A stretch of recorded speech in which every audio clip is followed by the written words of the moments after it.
This Cursed Death by Teya Sorenson. Read by Emma Grace Stoll.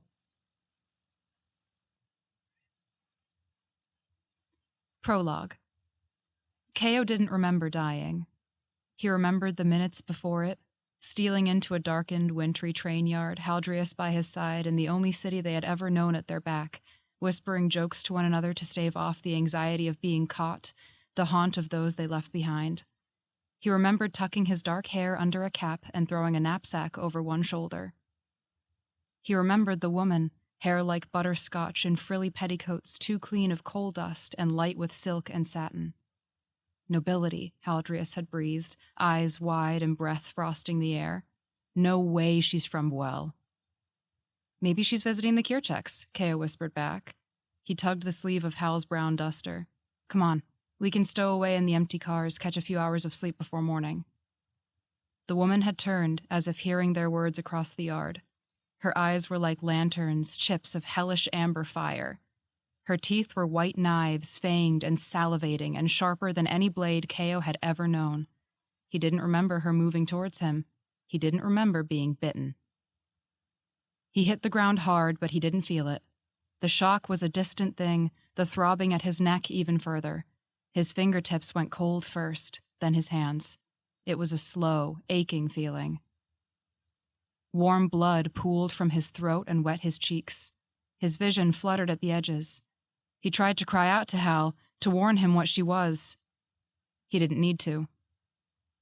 Hal crushed a foul-smelling bundle of herbs between his shaking palms and cried out as the woman approached in a blur of silks. Keo recognized the smell from the garlands of herbs Hal's father hung in the window, telling stories of the old witches who practiced without fear of what waited in the shadows. The woman froze mere inches from him, hissing like a cat, lips stretched, eyes wild and burning. Blood soaked her fangs. Keo's blood. Place of mine, Hal chanted, voice cracking with sobs. Place of mine, let not this shadow within. The woman's sneer turned to a harsh laugh like sandpaper on stone. My, a witch! Infernal bless you. I don't serve that thing, Hal spat, voice shaking. I serve my ancestors. I am no shadow. You flee from power. A shame. The woman's tongue, too long, too thick, bloated with fresh feeding, scraped along her teeth. Your friend will die. She fixed her horrible stare on Keo. He will die, and then you will die. Such a shameful waste of a witch's bloodline. Don't touch him, Hal screamed as the woman took a step closer to Keo. They sounded very distant indeed. Keo's eyelids turned heavy. Don't touch him, I swear by the spirits You'll what? The woman barked a laugh. Kill me? Enough. Her words turned soft, almost motherly. He's not gone yet. He needn't be gone at all. My venom lingers in his heart even now upon the precipice of death. I could finish him off. I could take him with me, shape him through the years of madness that follow a fresh turn, or... Keo again tried to call out, to tell Hal to flee and save himself, but all that escaped was a thin groan. Hal glanced at him, emotion flashing across his face for only a second. He knew what this woman, this vampire, was, and what she offered. He knew the stories of children snatched from their beds and of souls cursed by the infernal to servitude. The preachers on the street sides told of a war with slavering beasts and monsters wearing human skin. Keo never put much stock into them, but as he lay on the cool soil awash with the two moons' glow, he knew beyond any doubt that Carmela was no blood-starved beast. She was something more clever, something far closer to the infernal than the evil of a fairy tale. I could turn him, Hal choked out. It was enough.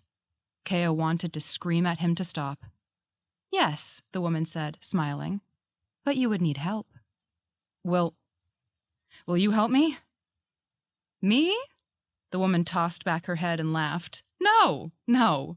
You know the deal that must be made. The temperature dropped, or maybe that was only the numbing cold traveling toward Keo's heart as he bled out. The infernal, Hal whispered, barely audible. How? He glanced at Keo again. His expression shifted to something inscrutable.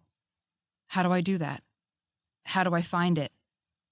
Oh, dear, you don't. It finds you, the woman purred. All you need to do is strike a deal. The shadow grows more powerful every day beneath your very noses. Soon, she smiled, cat-like. Well, you will thank me for putting you on the winning side of the war to come. The woman slinked back into the dark, wiping a silk handkerchief across the blood on her lips. Keo's eyes fell shut. You will see the infernal soon enough. He will, too. We all do, she called as the world slipped away. Worry not. If your spell fails and your friend dies, it can keep you company. Her laugh carried Keo into the dark.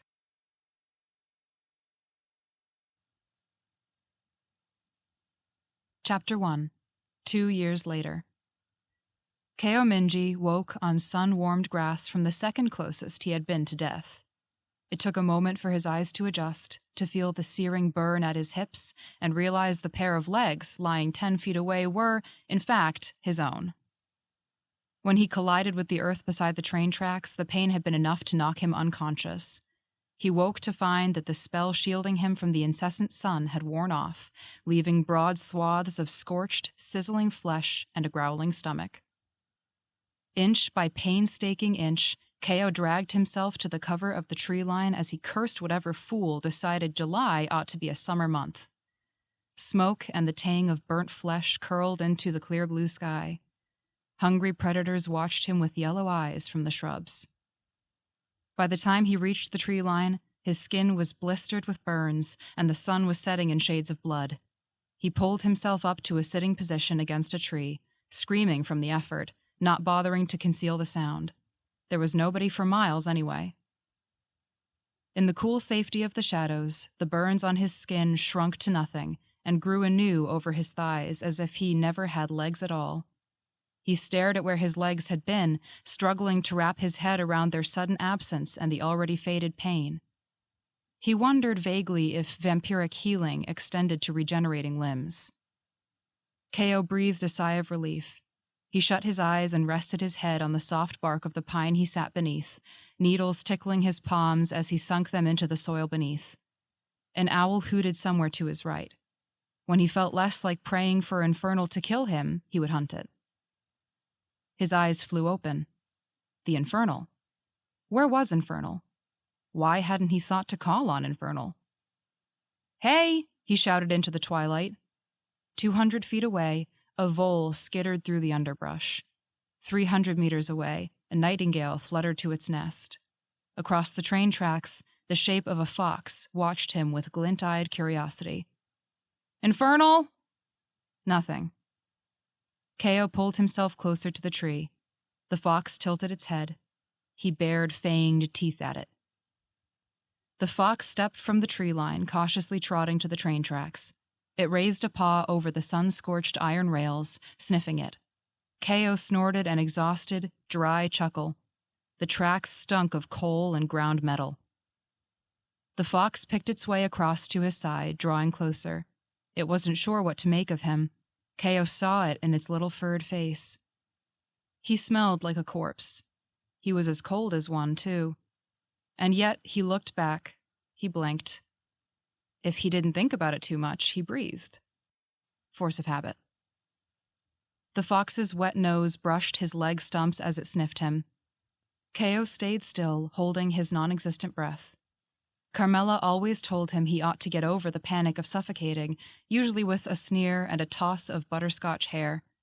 It was a moot fear in his new undeath. But Keo couldn't seem to. There was something about growing up in the grumbling coal mines of Vuel, ears and eyes always peeled for the slight quiver in the support beams before they gave way and swallowed him whole, like so many others that refused to be forgotten. Keo still had nightmares about their depths. They made him feel like a fool. He could outrun falling rocks now. The fox gave a little squeak. Keo cracked a smile. It was a sweet little thing. It nuzzled his stumps again.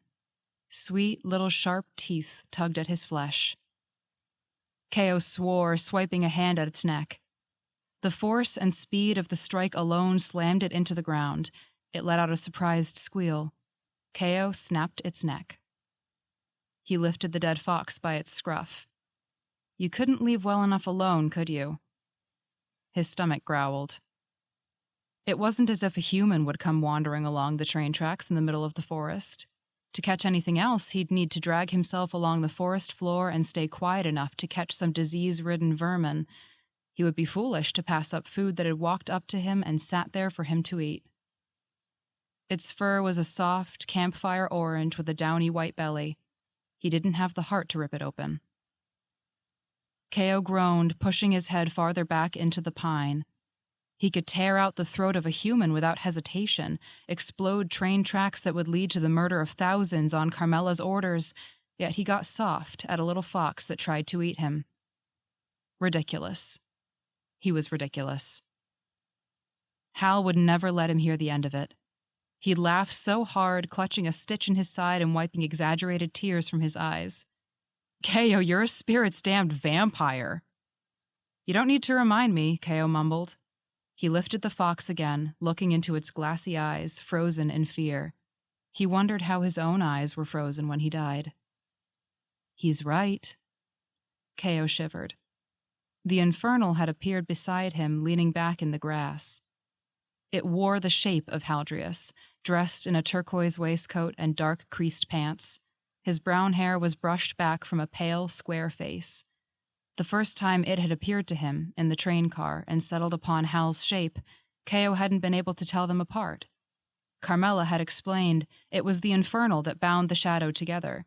They all saw a form of it. They could all speak through it. Or, more accurately, Carmela had infernal pass orders to him and her other soldiers, and the infernal shaped those orders into serving whatever it was it desired at the end of the war. Its shape now was how Hal had looked last they spoke. Keo wasn't fooled. There was something off to the shapes the infernal took, tailored to Keo's every thought and memory to steal his trust. He didn't know why it bothered. He was a vampire already, tethered to Carmela, a servant of infernal for the rest of his cursed undeath. Keo wrinkled his nose at the outfit, not at all Hal's style. Espionage doesn't suit him, does it? It suits him better than anything in his life. Keo looked away. Why are you here? Infernal's eyes twinkled with amusement. You called me, did you not? I left something very important to visit you. You can be anywhere you want at once. You left nothing. Perhaps I am stretched thin. Keo wasn't in the mood for banter, especially when Infernal wore Hal's face. It always did.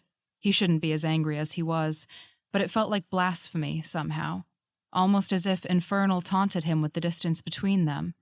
It was one of the reasons Keo rarely called on it. Can you tell someone I'm here? Keo asked. Infernal sat forward as if they were playing some game. The moon's light glowed silver on the waves of his hair. Why?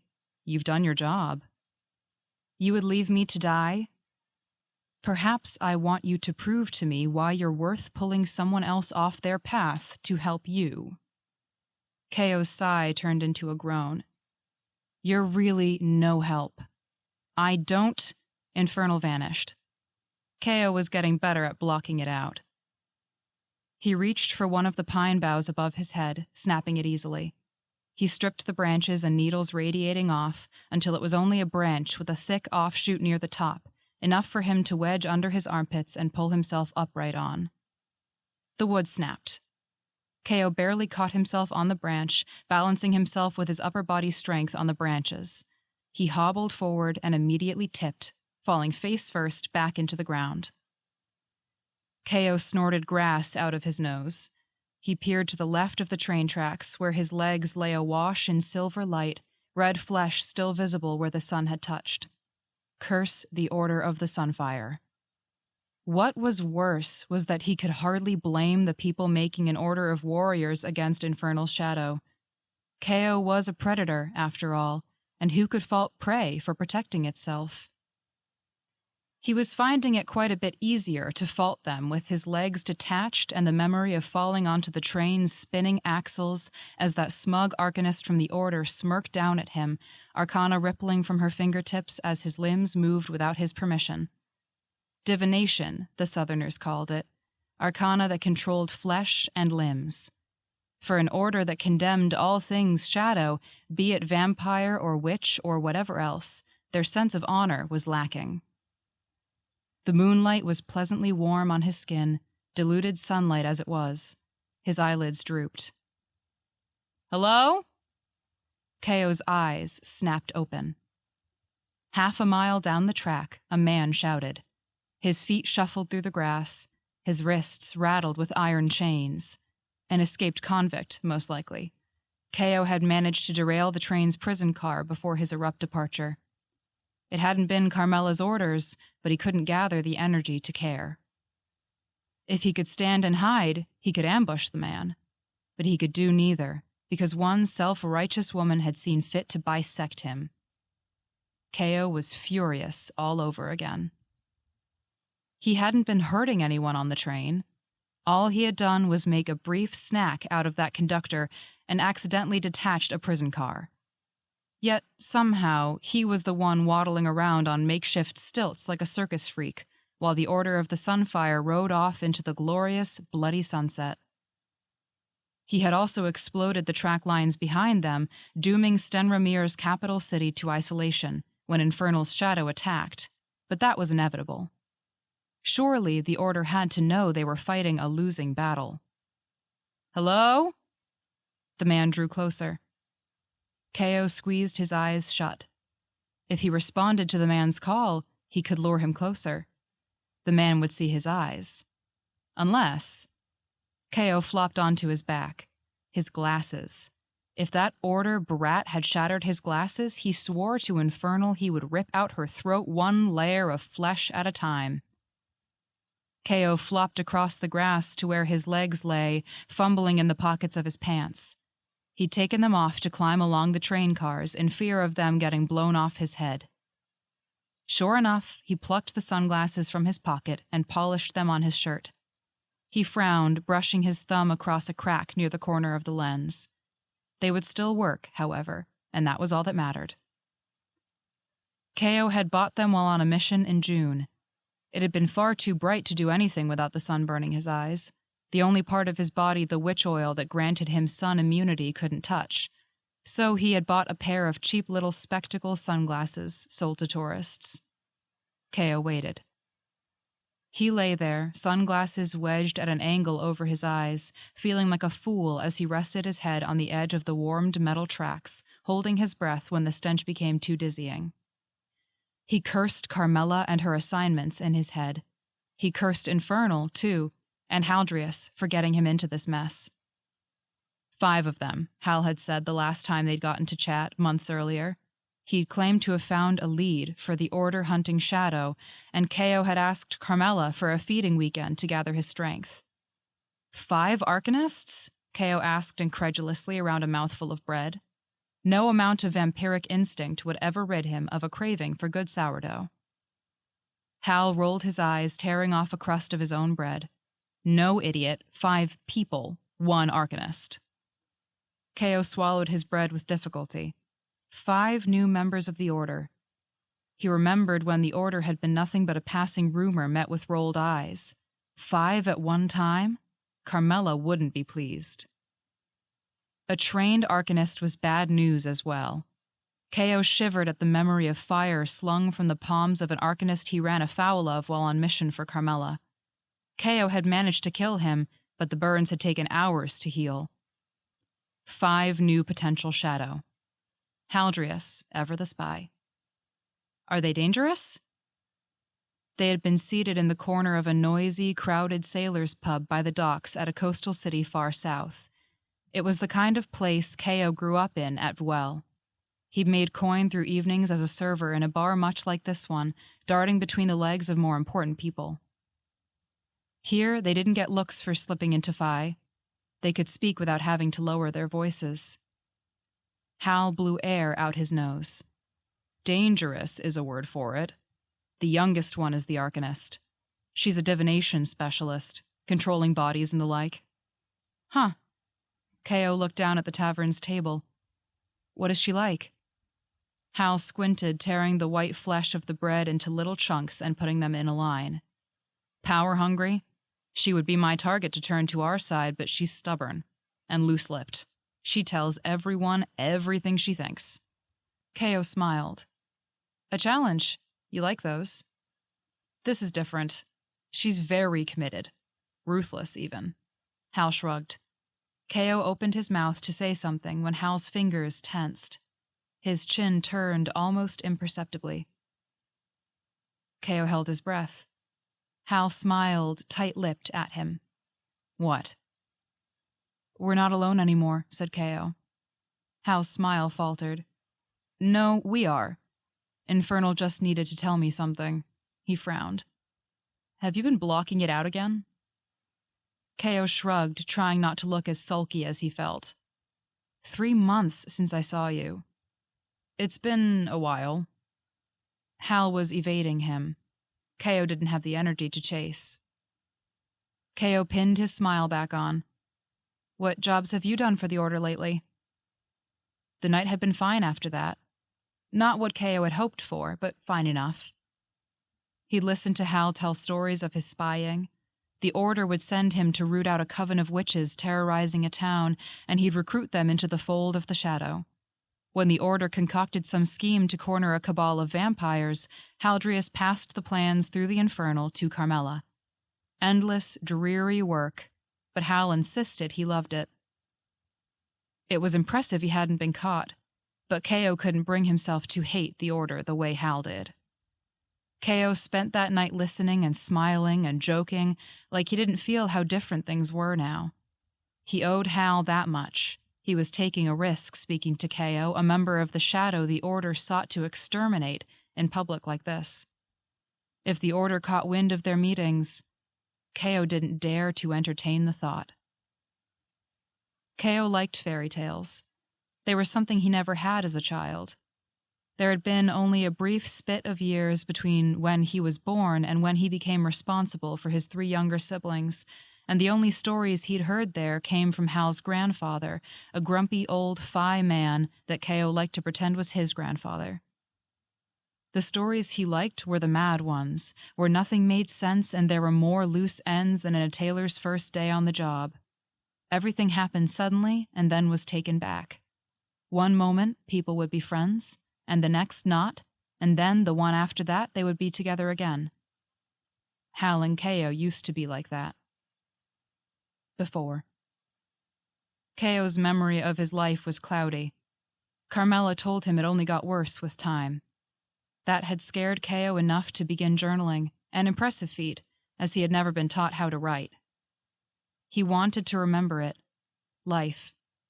His mother, the faded fragments of his father, the names and faces and smiles of each of his 3 siblings. Ro, Howren, little May, and Hal, who was as good as a 4th. It looked so much prettier on paper. It was so much more vibrant on the horizon. He'd fill in the blanks in his journal, coloring between the lines until the memories made him smile. Then he would see Hal again, and he'd remember all the things he tried to forget. Hello? The man was closer now. Ko stared at the stars and thought through the best way to kill him, like a chore. Go for the throat? Difficult without legs. Go for the ankle? Disgusting, but the only option. Lay here until the trains came in the morning and popped his pitiful dead skull like an egg in vinegar? Not the only option, but his favorite at the moment. It didn't require moving. Is someone there? Ko closed his eyes and held his breath. He played dead as the grass crunched under the man's approaching footsteps. 1 minute, 2. Moons he was slow. Ko hadn't breathed in... His heart skipped a beat. In how long? How long hadn't he breathed? You don't need to, Carmela had told him. His brain disagreed. His lungs had to be aching by now. He gulped down night air hungrily, gasping and wheezing. The man yelped. Ko heard him jump back. Idiot! Ko didn't know if the thought was meant for himself or the man. He tipped up his head, sunglasses slipping down his nose. Hello? Shit! The man screamed. You're a... A gunshot split the night. It echoed through the trees. The owl fluttered away. The nightingale called out in fear from its nest. The man's body toppled over, a black, bleeding hole in his forehead that smelled mouth-wateringly good. Smoke curled from the barrel of a revolver held by a man behind him.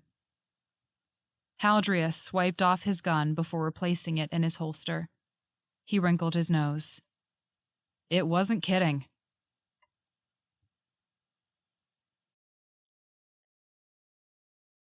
Chapter 2. Ko groaned, head falling back on the tracks. Thank the moons. Haldreus walked to where his legs lay, kicking them with an uninterested boot. He was dressed in the same outfit Infernal had appeared in, but had thrown a bit of himself into it with his old brown leather duster.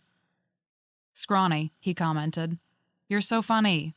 I'm laughing myself hoarse. Come here. Haldreus hooked his arm under Ko and lifted him with a grunt into an upright position against the train tracks. He crossed wordlessly to the freshly shot corpse, drawing a glass witch's vial from his belt and gathering the blood. When he carried it over, the thick, still warm scent almost made Ko whimper. He grabbed the vial with both hands, draining it and gasping for air when he finished. Hal smiled slightly as he returned to gather more blood, bringing it to Ko until he felt well enough to move. He sipped his next vial, watching Hal as he cut 2 young, stern crutches out of a hawthorn tree and brought them back to Ko. The sun would be rising by the time he was done, a gray smudge on the horizon. Thanks, Ko muttered, hooking his arms onto the crutches like stilts again. If he wasn't a vampire, he wouldn't have the strength. But as he was, his only concern was embarrassment. Hal didn't laugh at him, though. He only nodded and walked to the tree line, Ko hobbling behind him. Infernal showed up, he said.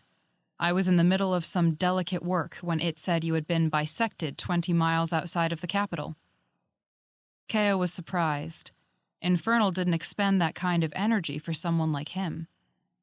I'm flattered it told you to come all the way out here. Hal was quiet.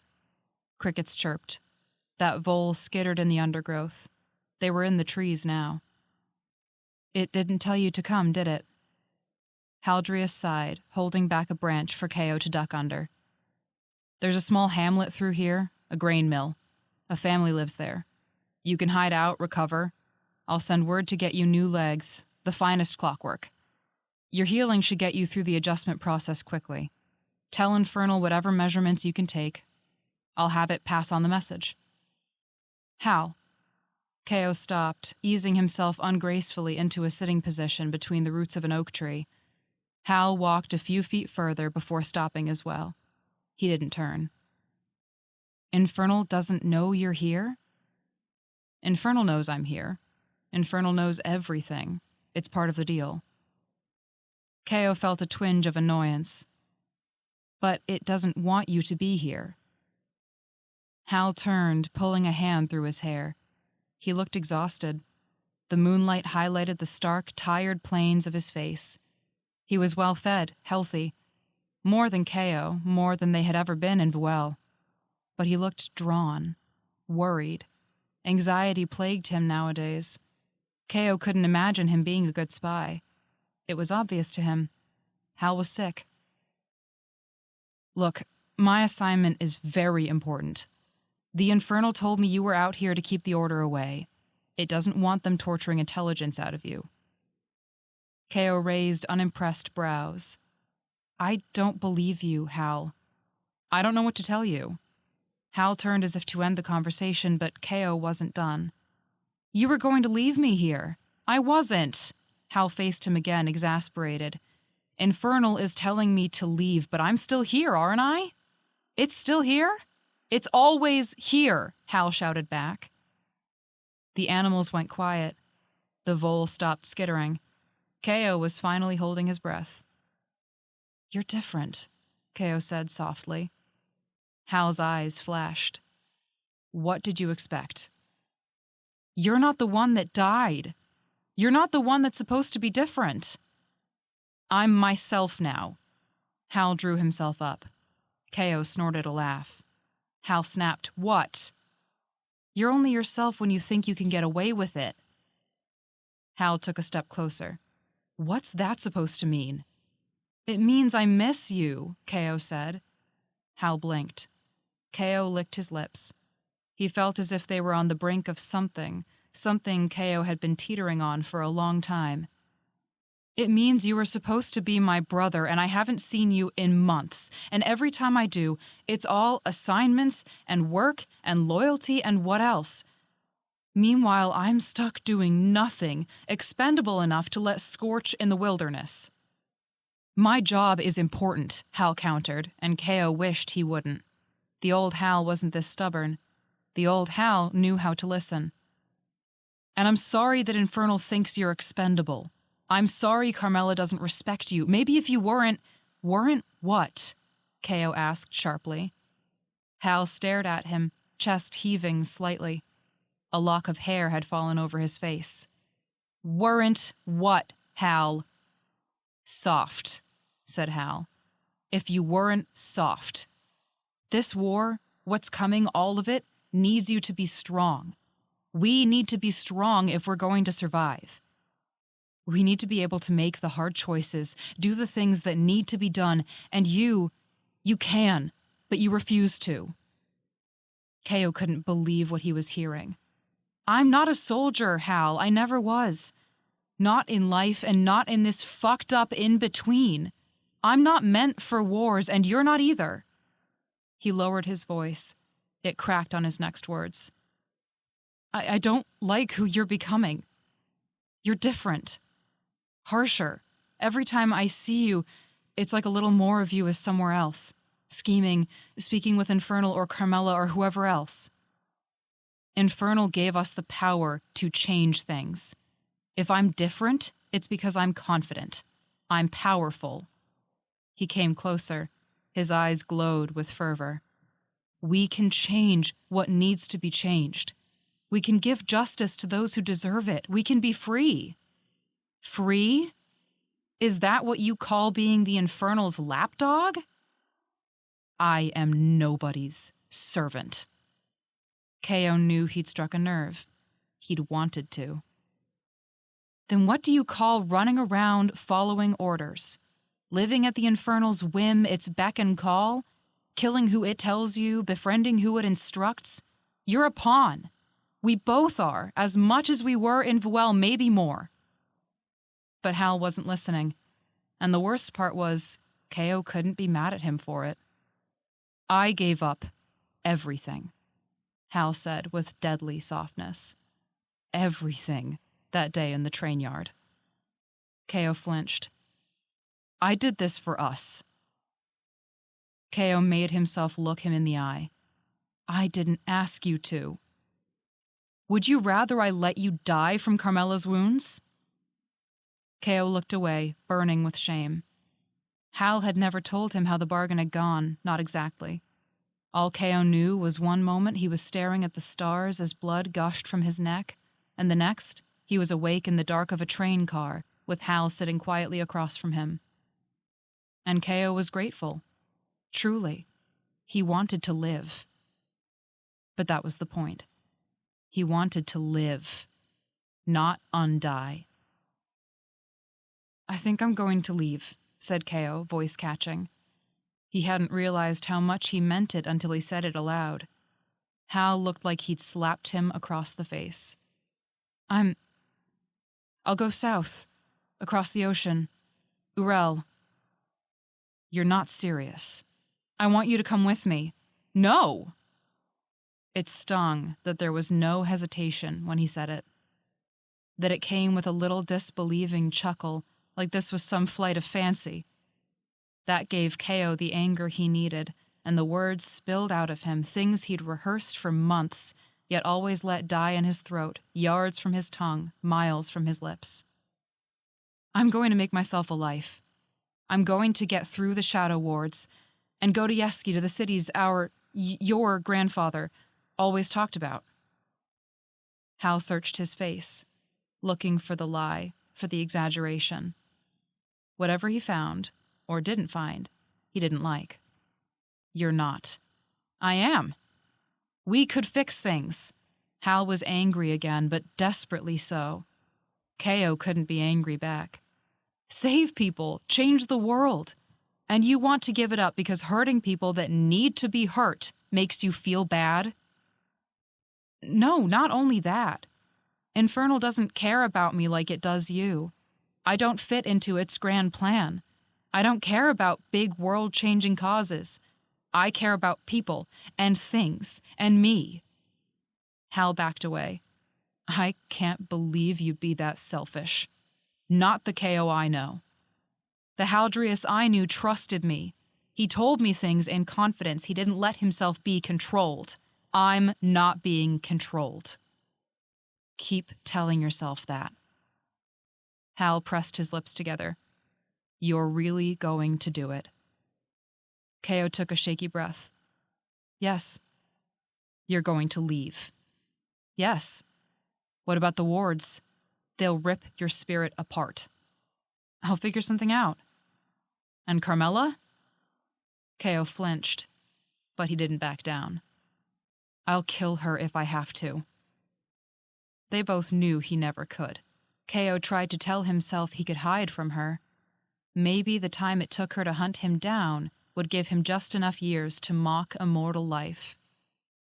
Hal shook his head. He looked like he pitied him. He looked like he was holding something back. There's so much you don't know. Then tell me, Ko challenged. He knew Hal wouldn't. He watched the war play out, however. Watched the twitch of his eyes as he followed an invisible figure through the trees. Infernal was here, even now. Always. It watched, and it judged, and it instructed, and Hal told himself that they were partners instead of master and servant. He called himself a revolutionary instead of a liar. He was the greatest liar Ko knew. He could lie even to himself. Stay at the mill, Hal said, and when Ko opened his mouth to protest again, he said, only for a little while. I'll have your legs delivered there. Hal's tone had a note of finality. Ko searched his face, looking for some hesitation, some sign that he might still change his mind. But Hal had shuddered, unreadable and distant as the infernal when it wore his face. Ko swallowed. And you? I have a job to do. Preparations for the grand finale. He didn't want to argue. He didn't want his last memory of Hal to be an argument. He didn't want it to be his last memory at all. Make it worthwhile, will you? Don't let the other bloodsuckers steal your triumph. Hal's lips twitched. I won't. A thread shimmered between them, lit by the moonlight. Ko imagined it there, fraying. When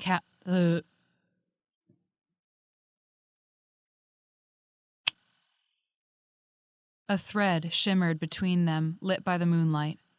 Ko imagined it there, fraying. When Hal turned to leave, it broke into shimmering fibers, fragile as hairs. He listened to his feet crunch through the foliage. 100 meters.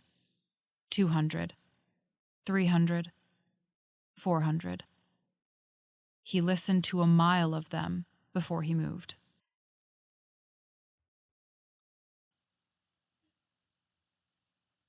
Chapter 3. It took 2 days to crawl to the mill. Or rather, it took 2 nights. With the witch oil fully worn off, his skin scorched at the slightest brush of direct sunlight.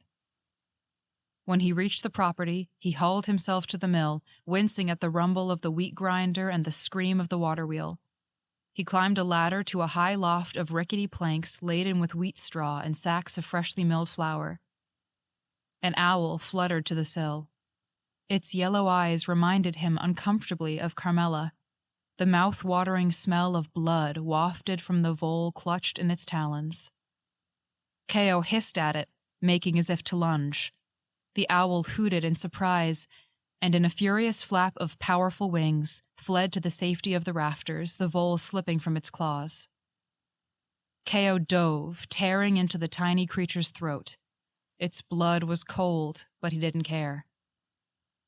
When he finished, he tossed the flesh and bones across the loft and collapsed into a pile of hay. his eyes narrowed to slits. It took 73 seconds for the owl to investigate what he had left of its prey. It cocked a feathery brown head, plucked the vole in its curved beak, and returned to the rafters. Keo heard the squirms and stirs of fledglings in a nest. Keo's eyes fluttered shut. He was not tired. He had lost that privilege, but sleeping helped stave off the madness of undeath. That was what Hal told him when Keo first turned. It was why so many of the most ancient vampires would regularly spend centuries asleep in the cold earth. He had no intention of sleeping for centuries. When he awoke, it had only been a few hours. And so Keo passed the next week, lank and still as a corpse with a stubbornly rising chest, waiting for the mercy of the master who had been satisfied to leave him abandoned beside the train tracks. Carmela is displeased. Keo squinted his eyes against the fragile morning light trickling through the loft's high window. In the rafters, the owl settled to sleep. Infernal sat on the hay in a pool of that weak, cold light. Keo sat up. "You're back." "You deserted." It had been a week since Keo had spoken to Hal. He dragged himself to the mill, his whole body focused on each inch crawled, and his mind focused on keeping to itself. If Hal had anything to say, he could do it in person, and he was more than tired of Infernal. It had reluctantly agreed to pass on the measurements Keo took, its annoyed sighs as close to mimicking Haldreus as it had ever gotten. Keo considered blocking Infernal. "I thought I was useless. One soldier of many." He tried to say it like a mockery, but his voice was hoarse. He'd subsisted on the old, stale blood of prey he could scare from the owl's talons. "Yet you are a soldier nonetheless." Infernal stood. It paced the floor of the loft soundlessly and smiled. "Carmela intends to make an example of you." Keo shrugged. Once, when he had refused to slaughter a pair of children Carmela had brought to him and the other new vampires, she slashed his throat and left him convulsing on the floors of a church of Elbe until his skin sealed itself. Another time, when his breathing annoyed her, she tied a rope around his neck and left him hanging for a day and a night in a farmhouse's basement while she feasted on the inhabitants. "She always intends to make an example of me," Keo said. "You make an easy target, sweet Keo. You don't fight back." Keo's jaw clenched. Soft. The word rang in his ears. "Tell Carmela she can do what she wants. I'm not going back." Infernal laughed. It was eerily similar to Hal's, just different enough to raise the hairs on the back of Keo's neck. "Where will you go? Further south across the ocean? The wards will rip you apart if the Order doesn't track you down first. North, back to Penuria and Vuel?" Infernal shook its head. "They call me a devil, and you my demon child." Keo concentrated on the connection between himself and Infernal, pinching it shut. The strain left him flopping back into the hay, suddenly exhausted. He didn't know how the other shadow could stand Infernal's presence in their heads, mocking their loved ones, commanding and sneering at their every subconscious thought. It had taken him all 2 years of vampirism to learn how to block it out. He'd tried to get Hal to do the same, but he'd always refused. Whether because he couldn't or wouldn't, Keo didn't want to know. Voices prickled the edge of Keo's hearing. He tensed. The miller and his husband spoke not 10 meters from him, in the space between the mill and the house, with a stranger. He heard the creaks of a wooden cart between their words. "All the way from Meridian?" said the miller's husband. "Well, now that's a strange bit of news." "Compensation," said the stranger, "for your contributions to the war effort." "Shall I take it into the mill?" said the miller. Yes, Keo thought. He had no doubt that these were the clockwork legs Hal mentioned sending. He'd begun to doubt him. He should have known better. Keo counted the footsteps from the yard to the mill. The cart's wheels were crude, They knocked against each tiny stone as if it were a piece of cobble. The door to the mill bumped against the wall. The cart trundled to a stop somewhere beneath him. Keo listened to those footsteps recede. He waited until nightfall to rise, when that pool of burning sun turned to the gentle sear of moonlight. Keo crawled through the hay and floorboards, the rumble of the mill's wheel jittering his teeth. He crawled all the way to the ladder from the loft before realizing there was no way he could climb it. Keo shut his eyes at the embarrassment, but the past few days had been so full of humiliation he could not find it in himself to hesitate. Keo rolled off the lip of the loft. He bit his tongue to stifle any sound of pain as he hit the hard dirt. His face twisted in pain. The ache would leave slowly. He was ill-fed and weak. His mind had become a cluttered place, focus broken by the strain of blocking the infernal and punctured by the sour discontent that haunted every thought of Haldreus. It was then, face down in the hard-packed dirt as the millstone roared, caked in grease, dried blood, and half-healed sunburns, that Keo swore a promise. He swore he would never again taste soil, that his tongue would never forget the tang of hot blood. He swore his heart would never ache but for the souls by his side. He promised it to the moons, to the spirits, or the infernal, or the great god Elbe, but most ardently, he promised it to himself. Soft. He heard the word 1,000 ways in 1,000 voices. Keo gritted his teeth, fingers clawing handfuls of dirt like a corpse digging from the grave. When he opened the crate, he found a note pinned to its top. He'd know Hal's handwriting anywhere. The soil where a vampire first died is known among witches for its protective properties. Their spirit seeps into the grave dirt as it turns. It protects from all kinds of magic. Go south. Say hello to Voel for me. Keo reread the note several times as its meaning sunk in. He smiled sadly, ignoring the familiar stab to his heart. Voel. He hadn't been home in a long time. Keo rested his forehead on the crate. If he was mortal, he would probably be sweating. He had a train to catch. Chapter 4. There was one train north, out of Stenramir and to its dreary northern neighbor, the country of Penuria. Keo had the train systems memorized like the back of his hand. After Carmela turned him, he and Hal had ridden the trains as stowaways. Infernal first appeared to him when he woke, voice and shape shifting between masculine and feminine until its cold fingers tightened around his head, and it chose the form of Haldreus. It told them where to go to meet Carmela, all part of the deal. Haldreus caught the eye of the Infernal. But that wasn't when Keo lost him. No, that had started much earlier. Keo winced with every heavy, limping step of his new clockwork legs. Their gears and mechanisms were mercifully quiet to his keen hearing, but each step landed with a clunk. The pain of attaching them lingered. His skin had healed around the wounds within minutes, yet his joints still adjusted to the new weight and metal jamming into his spine. He kept his tiny, round sunglasses firmly over his eyes as he limped into the station, pressed against the grand stone walls as men and women in fine, buttoned waistcoats and narrow bustles passed him by. The one train to Penuria was set to leave in only a few minutes. He quickened his pace past a row of benches where a newsboy advertised the latest headline on mysteriously exploded train tracks leading into Meridian. The culprit was still at large, he warned. The Order warned of shadow interference. The Order warned of war. Keo ducked his head and kept walking. The Order could warn all they wanted. With Hal infiltrating them, they didn't stand a chance.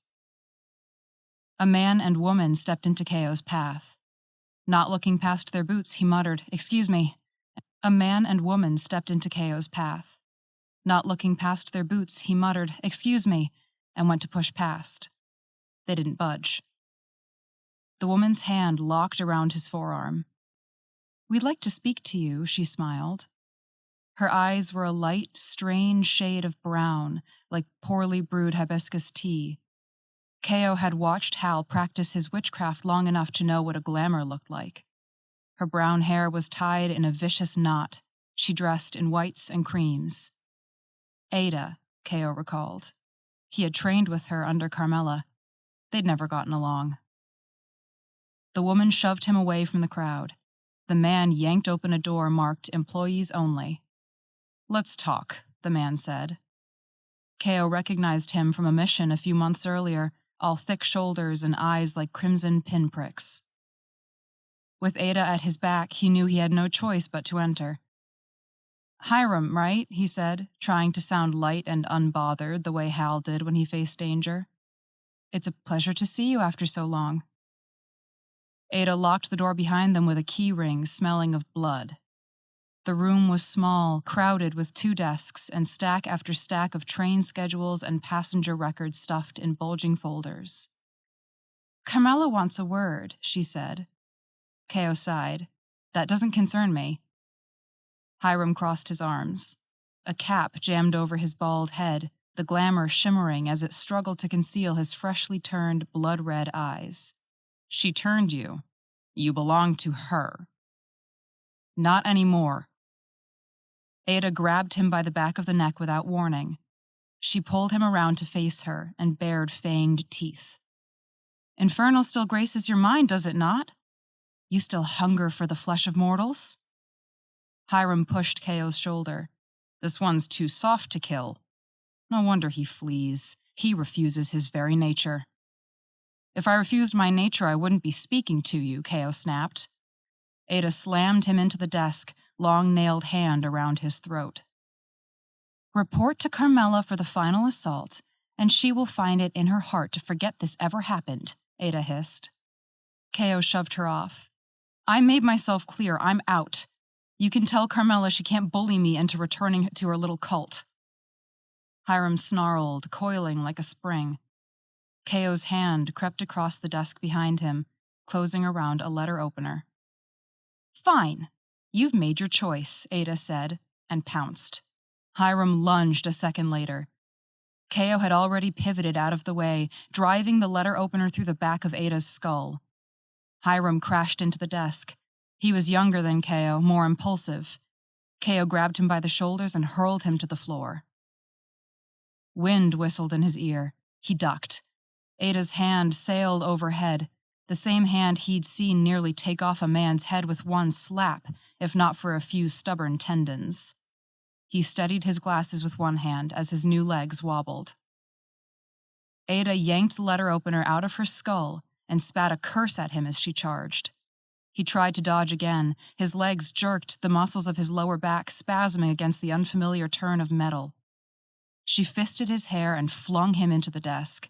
The wood cracked on impact, the air knocked from Ko's lungs. He gasped. Hiram was rising as Ada stalked towards Ko. He scrambled away, pressing his back against the desk, metal heels scraping the floorboards. Ada swiped at his head again. He dove for her legs. She shrieked, toppling, but his own legs had seized again. As he tried to regain his balance, she backhanded him across the face. Something in his cheek cracked. Hiram's hands closed around his throat from behind. Ko bucked to throw him off, struggling not to panic as Hiram squeezed his windpipe. He staggered to his feet and bent his knees, the springs of his joints coiling as he brought his arms around Hiram's face behind him. Fangs dragged across his forearms. Ko gritted his teeth and slammed Hiram to the ground in front of him. Ada hissed and charged as Ko teetered off balance and reeling with the weighty strength of his new legs. Ada knocked him back into the desk. Ko felt, more than he heard, the wood splinter again, caving around him as shards poked like needles into his back. He kicked Ada away with an uncoordinated flail, buying himself time as he yanked free a jag of wood from the desk as long as his arm. He kicked Ada away with an uncoordinated flail, buying himself time as he yanked free a jag of wood from the desk as long as his arm. He lunged at Ada, grabbing her by the back of the neck with his left hand as he raised his right, holding the wood even as it dug into the skin of his palm enough to bleed. Ada's eyes bulged with something like mortal fear. "No!" Hiram ran to stop him.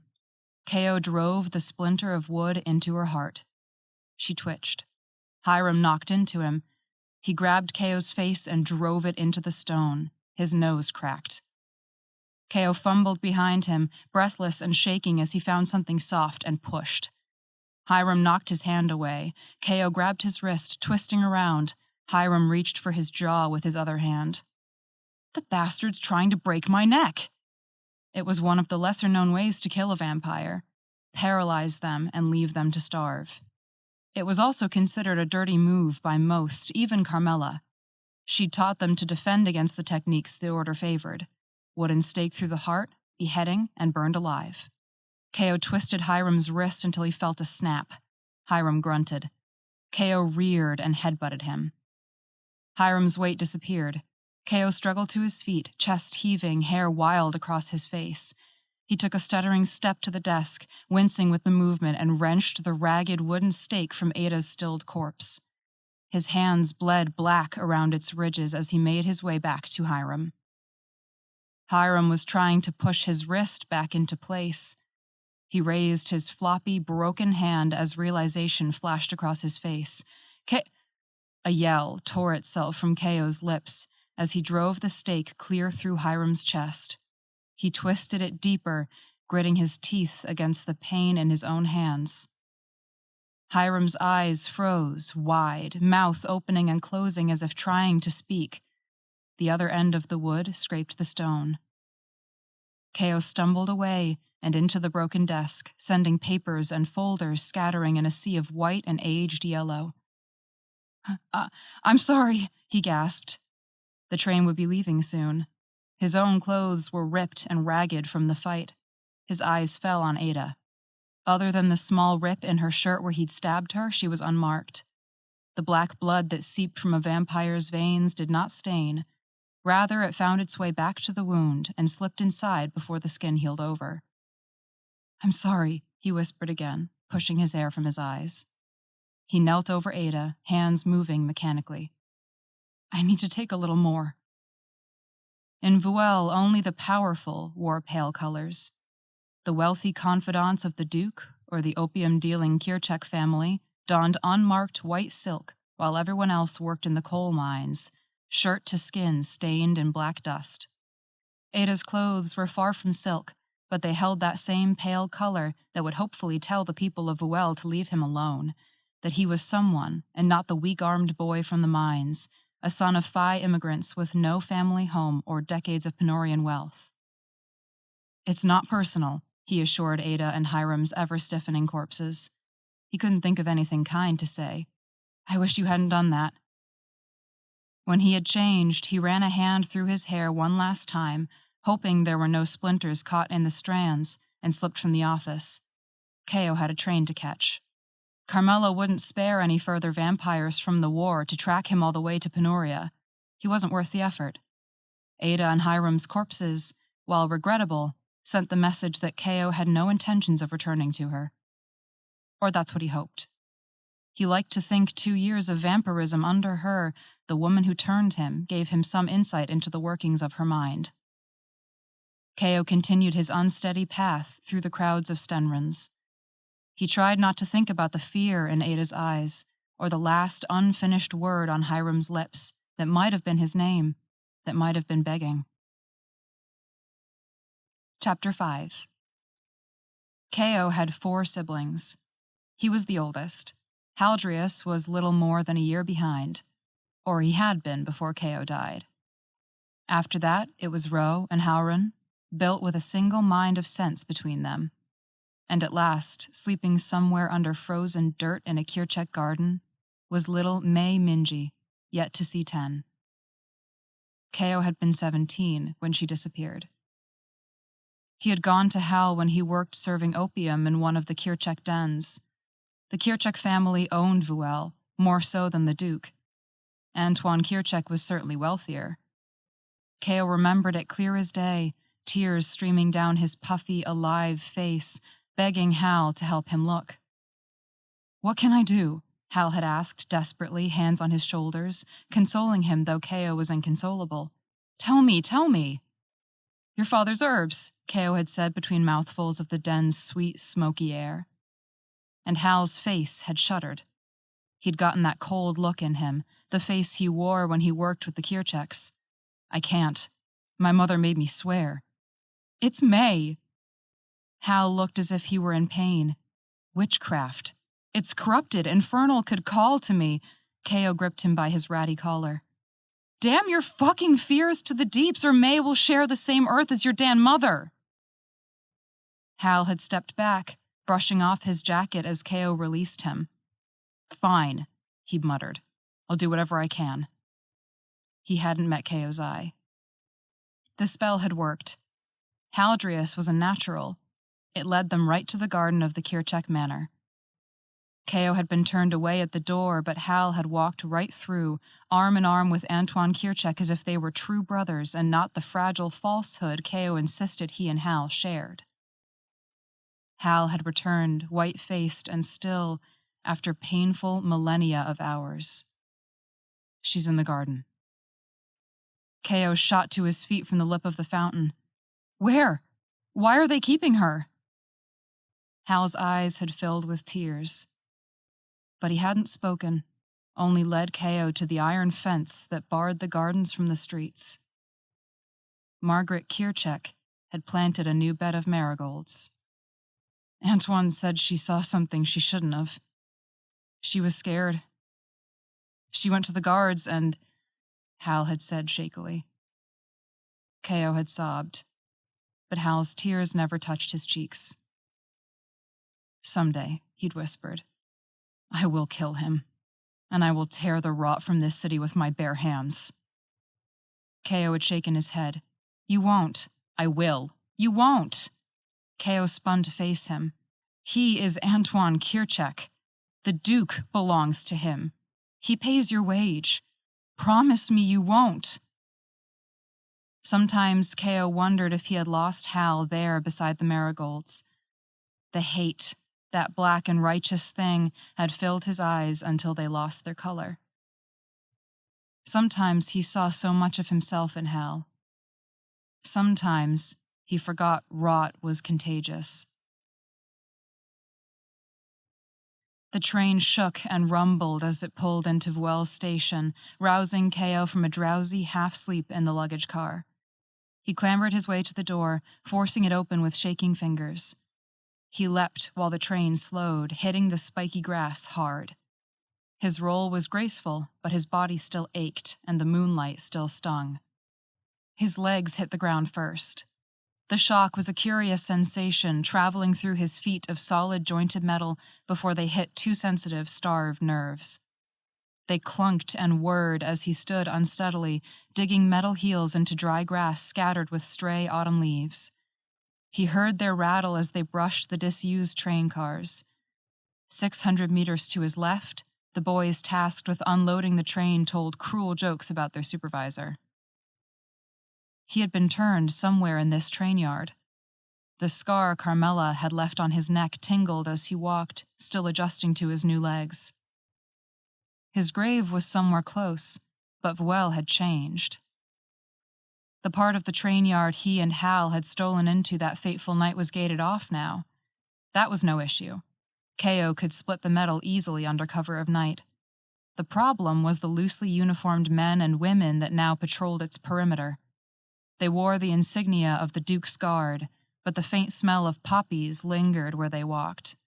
They were owned by the Kircheks, like everything else, probably high-functioning addicts paid in huffs of smoke. The Kircheks were living proof Penoria's monarchy was withering, proof that all you needed to seize power was a couple generations of ill-won opium wealth and the gunpowder to back it up. The Kircheks had bought half the train yard. Ko had no doubt the only cargo they transported was illegal. He would need somewhere to lie low until the night, when he could gather his strength and slip in. He would gather his grave dirt and hop on the next train south.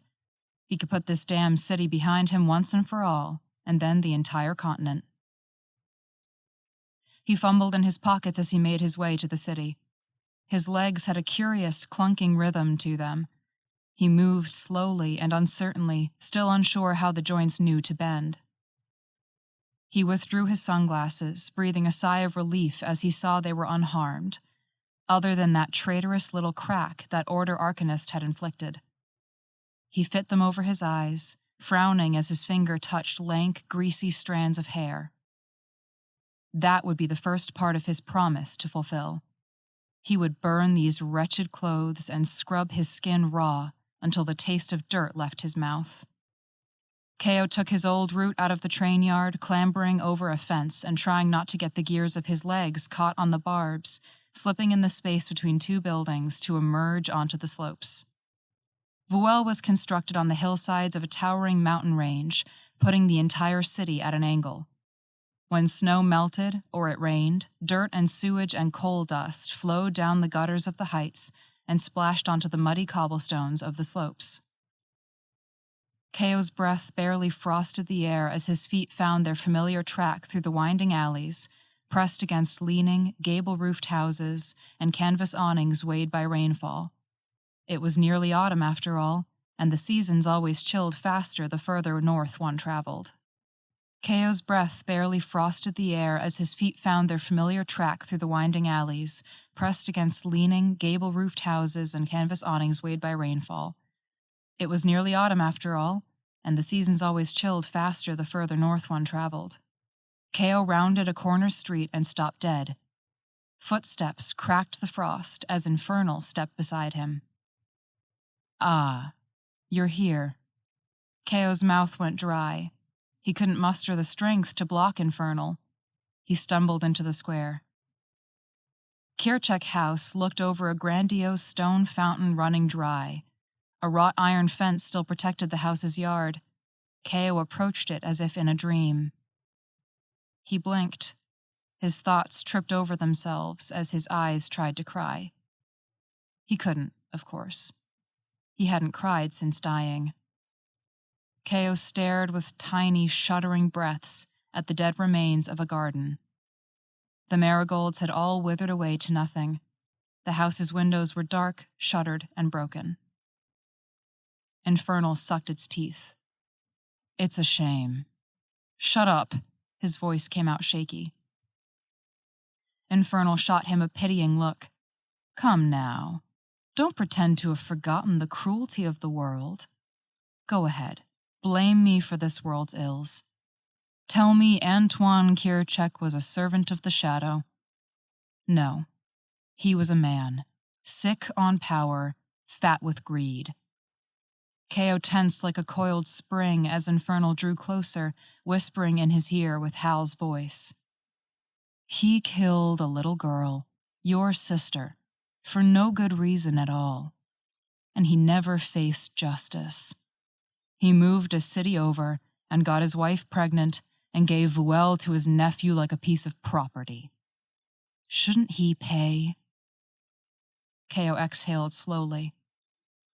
"How would I make him pay?" he whispered back. Infernal's laugh rippled like water. "First, you would find his wife. Bury your fangs in her womb. Rip the child out, and when the new moons hang in the sky, hang it upon Antoine's wall so he may see it when he wakes. Carve her name into its chest, and as he screams and begs, rip out his throat and leave him to bleed." The breeze rustled through the dead stalks of marigold. White frost glazed the top of the flower bed like a little cloak of white jewels. A cloak for May, he thought. Finally, he wrinkled his nose. "That sounds like quite a lot of work. Does it scare you, that kind of cruelty?" Did it? Ko had killed before. He'd done worse following Carmela's orders. He drained blood just because he was hungry. No, he decided. He had never felt fear with a life in his hand. "It does not scare me," Ko breathed. Infernal hovered at his shoulder just out of sight. "It disgusts me." "You want revenge, don't you? The one who stole your legs. She walks free. How is this different?" Infernal drew closer. "Don't be so foolish as to think they will forget you, that I will forget you. You ran from Vuel, and yet here you stand. How long must I wait for this childish little scheme to end as well?" Keo closed his eyes, focusing. "Carmela was all that stood between you and those Order hunters. She and I, we kept you safe. Do you think you're safe? Go, get your grave dirt, and then what? Dodge the Order for the rest of your beautiful, eternal life? Flee the woman who saved you, whom your brother works alongside?" He counted to 600. When he opened them, Infernal was gone, but its words lingered in the chilled air. "Do you think you're safe?" He checked the progress of the moons. Dawn would be coming soon, and until he got that grave dirt, the sun meant certain death. Keo, along with most of the Phi immigrants, lived in Sheer Slope. As the name described, it was a part of the slopes too sheer to build proper houses on. Instead, the people huddled in repurposed caves and old coal mines. Keo and Hal had been bullied by other children in the slopes for living in Sheer Slope, but Keo always considered himself lucky. The mountain held heat far better than any sod shack on the slopes. As the cliff loomed ahead, he forced down a rising tide of anxiety. It had been over 2 years, almost 3, since he had been in Vuel. Not since that day in the train yard when, in a fit of foolish, naive impulse, they had chosen to hop a train and flee the city. Never mind that Keo would be leaving Ro and Halrin behind. They didn't need me anymore, he told himself. Ro had spat that at him when he proposed that her and Halrin come with them. "And go where?" she said. "Anywhere," said Keo. The worst part was that he'd believed it. "We can go anywhere we want." "And sleep on the street in Lude or Velsbit or Quidley? Is that how we'd see the world, as orphans in the gutter?" "If it's that or die here, choking on the Duke's boot down my throat, gladly," Hal had said. "It can be a fresh start," Keo had said, taking Ro's hands in his own. She'd spat on him. "Go fuck yourself, Keo." Her eyes had flashed. That had been the last thing she said to him. Keo adjusted his sunglasses over his eyes. He hadn't aged that day or any day since. Ro would technically be as old as he was. Disconcerting, as without Hal, he was outnumbered. Without Hal.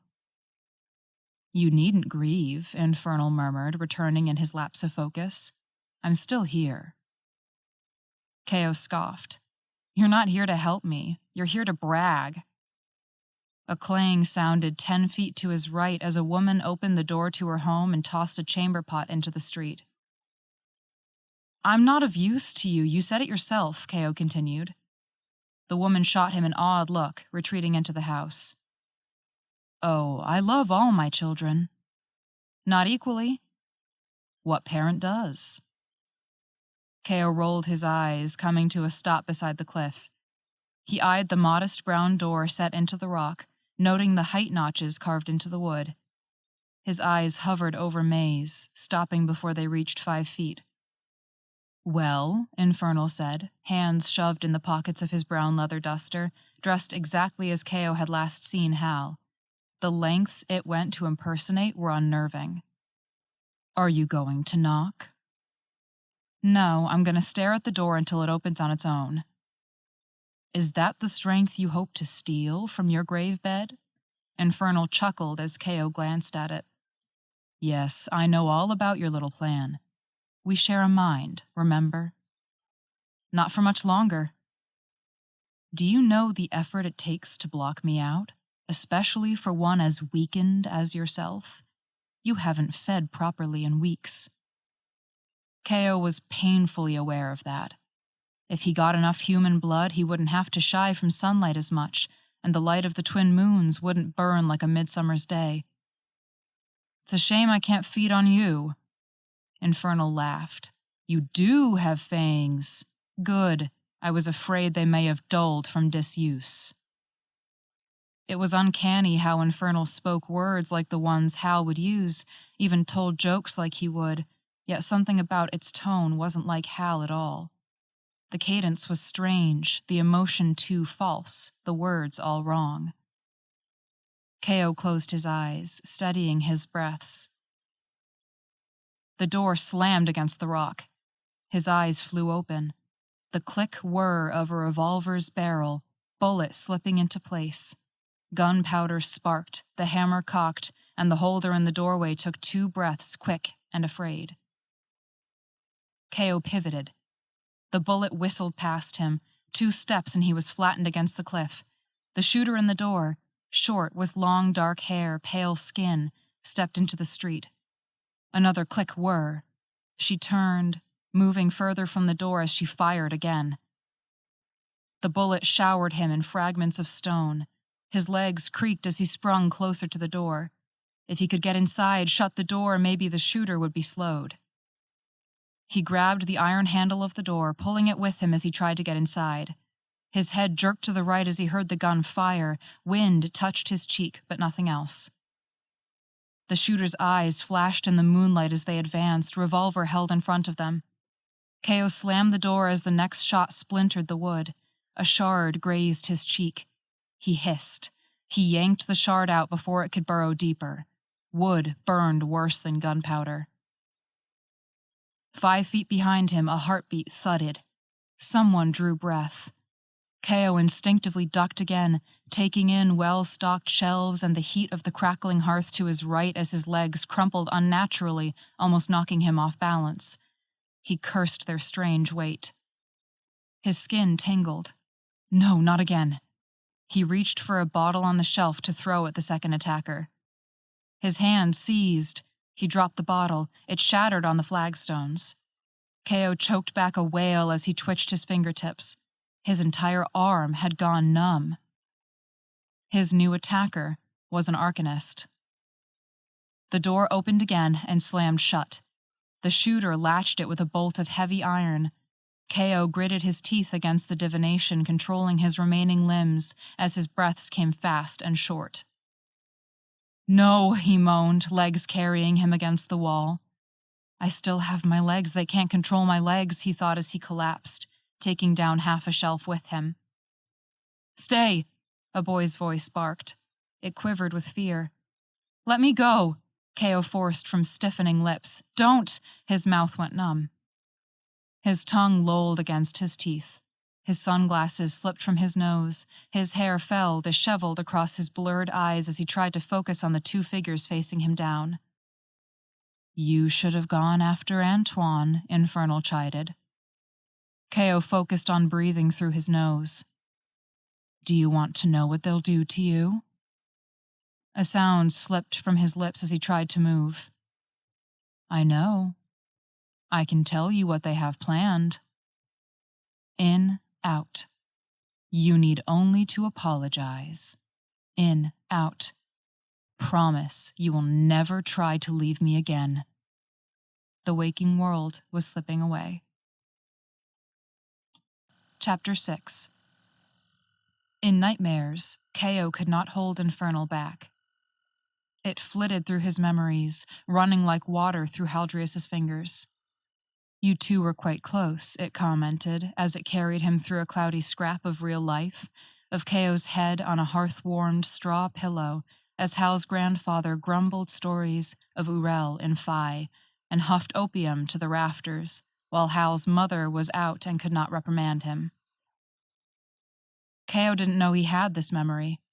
He lingered longer than he should have, feeling the rise and fall of Hal as he dozed beside him, head slumped on his shoulder.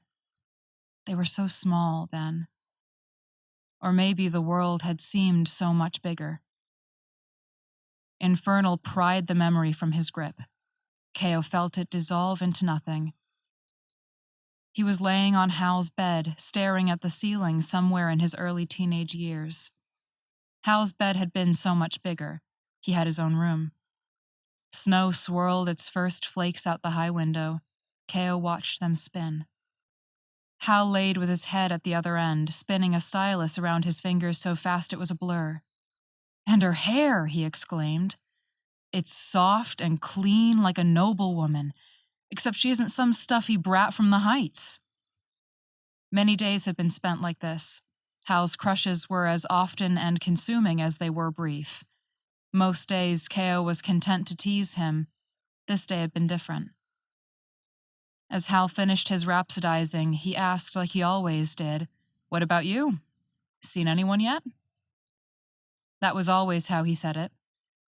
It had little to do with knowing or even speaking. It was seeing, observing, dreaming.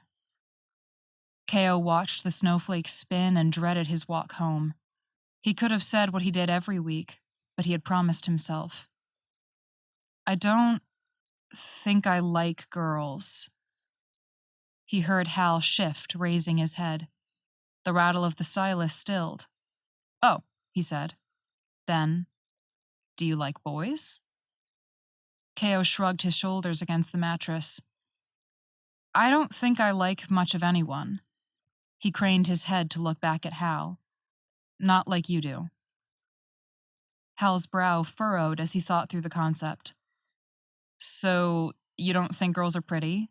Or want to kiss them?" "Anyone can be pretty. I just don't want to kiss them. I don't want anything." "Huh." Hal leaned back onto the mattress with a soft rustle. The rattle resumed. "I guess one of us has to be clear-headed." Ko heard the grin in his voice as he aimed a kick at Ko. Ko had grinned and kicked back. "Touching," sneered Infernal, in the shape of Haldreus as he was now, cold and bitter and distant, looming over Hal on the bed. The rot stole his eyes and made them into pools of black shadow. This Haldreus would have throttled Antoine Kirchek in his sleep, newborn or not.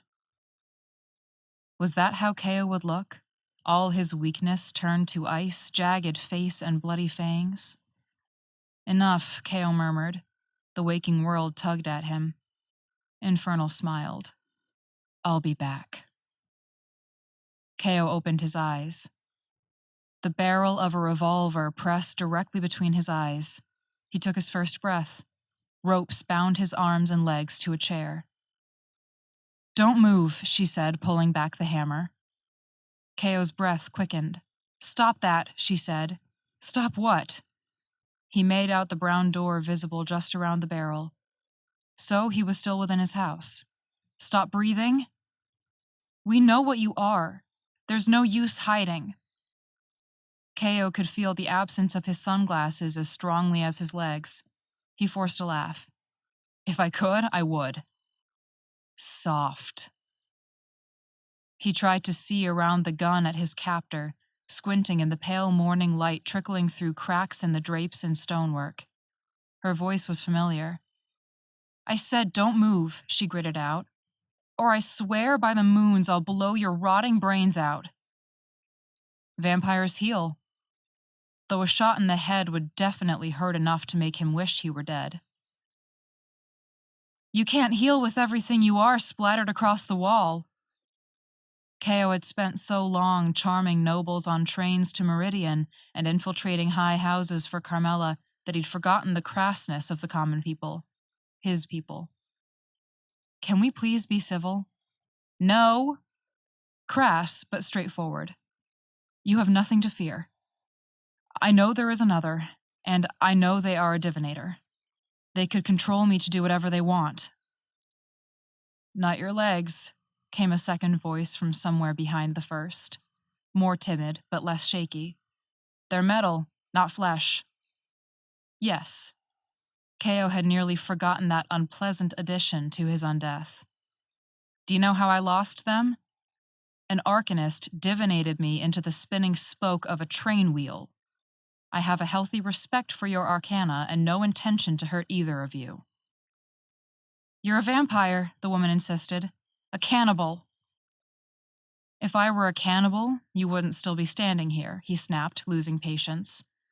"I am weak, and I am tired, and I have traveled halfway across the continent to find my own home overrun with children off the streets." The man rose and approached across creaking floorboards. He sounded more like a boy in his breaths and the murmuring thump of his heart, and so terribly familiar. "Why did you come back?" "A curious question," Ko said. He tried for a wry smile. I like the city. The woman snorted. You left! He froze. Ro, the man, boy, he couldn't be more than a teenager, began. Ko forgot he was supposed to be breathing. Quiet, she barked, pressing Ko's head back against the chair. It creaked. He is a shadow wearing skin. He is dead. Her voice shook as it rose. He's here and he's speaking. They're all liars, Howren, and you're a fool to fall for it. Please, if we could just have a conversation. They'll never respect us if we don't prove he's not just any vampire. Juki! Ko interrupted in loud, crisp fi, the way he used to say it when Howren and Ro bickered at dinner. Just as they had then, they fell silent. Habit was a funny thing. The gun dropped from his forehead. Ro looked like the photographs of his mother when she was young and still in Urel, the ones that used to hang above the mantel beside her old performing silks. Her hair was long and dark, her pale face hard and haunted. She tied her hair back in a low, messy ponytail. Her eyes were the same, deep-set and black like pitch or a deep pool, the eyes Ko missed more than anything. They used to be his. Howren stood beside her, dark hair poorly cropped and messy. His face had always been rounder, softer than the rest of the family. He looked more closely related to May, though Ro was his twin. You're both right, he said. He looked to Ro, her revolver still clutched in one hand with the grip Hal had taught her. They're all liars. He looked to Howren. I'm not any vampire. He almost choked on the words.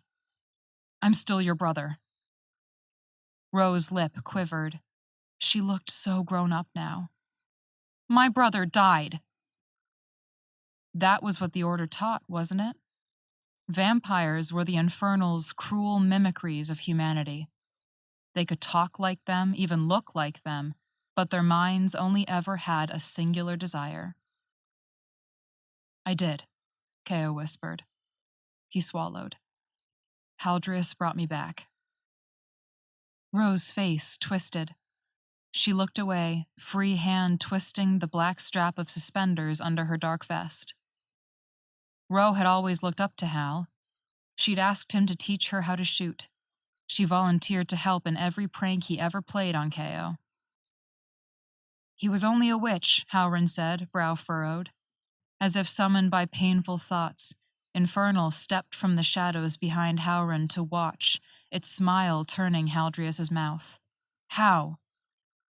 The Infernal's ways, Ko said, quoting something Carmela had told him a long time ago. Vampirism, when freshly transmitted, turns men into thoughtless beasts for years, sometimes decades. A witch can speed that process. Haldreus had saved him from it altogether. Part of Ko was grateful. The rest wished he had left him to decay in that train yard. Prove it, Howren said quietly. What's something only Ko would know? Ro shot him a be quiet look. Ko remembered the journal he'd kept after turning. It was the first memory he'd recorded. When I got my first wage from the mines, I bought you both a paper bag of candied nuts from the Heights. You ate all the hazelnuts, but the hazelnuts were Ro's favorite. So instead of saying anything, she caught a spider in a jar and released it under your bed. Ko's lips twitched at the memory. Ro studied him with a tightly furrowed brow, as if searching for the lie. You were so afraid. You begged and begged me to smash it for you or put it in Ro's bed as revenge. I put it back in the jar and released it on the street.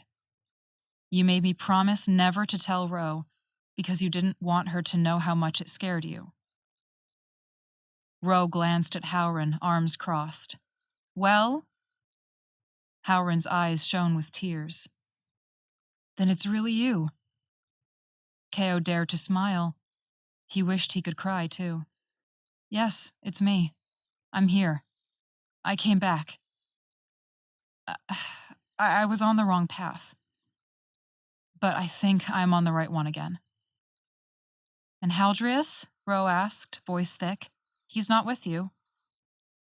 But he is, Infernal crooned in Keo's ear. He's here. He's waiting. He chose the wrong path, Keo said bluntly. Do you know of the shadow? Ro flinched. Howren said, yes. Some people came into Voel. Howren, said Ro sharply. Howren ignored her. They called themselves the Order of the Sunfire. They say the shadow is rising to kill us all. It's just like the stories when we were young. The Order loved its fear tactics. They do tell truths on occasion, said Keo. Haldreus fights for them? Ro interrupted. Keo hesitated. Hal is lost. Maybe you're the lost one, whispered Infernal. After all, you are the one who is alone. No. Howren's tears trickled down his cheeks. He wouldn't do the things the shadow do. He does them, and worse, Keo thought bitterly. I need you to help me. Ro held up a hand for silence. She raised her revolver again.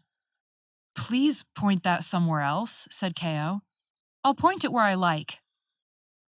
With sense, he might have been afraid. But when he looked at Ro and the hard set of her face, all he saw was that same determination turned on him during snowball fights in the early winter months. I'm here for something, that's all. I thought to stay here until I could sneak back to the train yard tonight.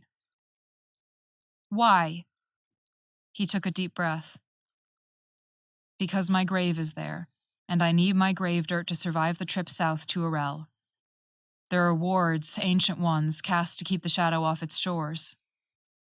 Howren and Ro exchanged a look. Keo hated not knowing what it meant.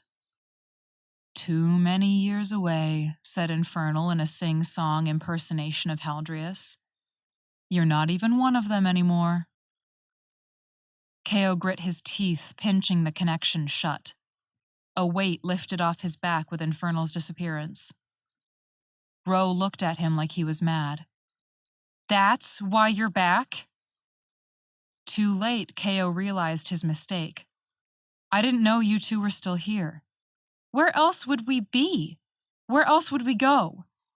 I don't know. I thought you'd hop a train or something. It's not that easy, Ro snapped.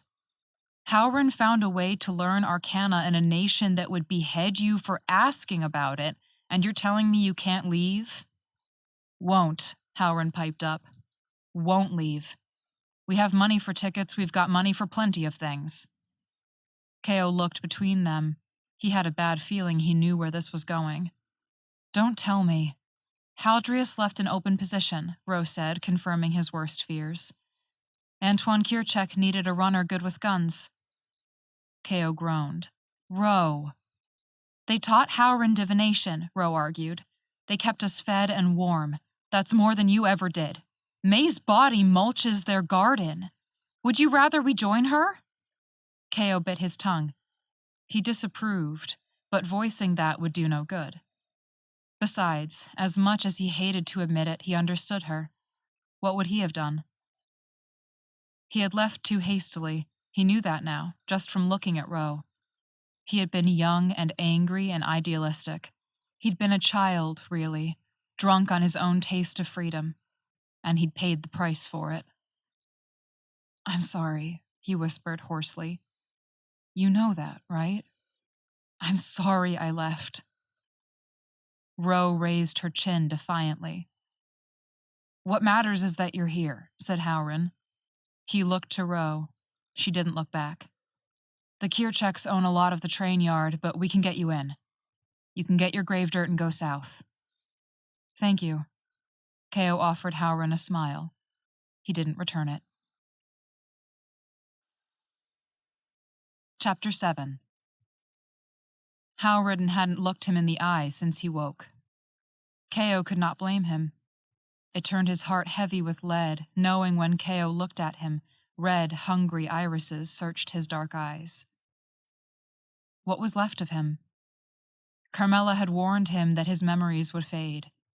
She had not told him the other part, where he glimpsed himself through strangers who should not have been strangers, and saw the face of a fresh corpse.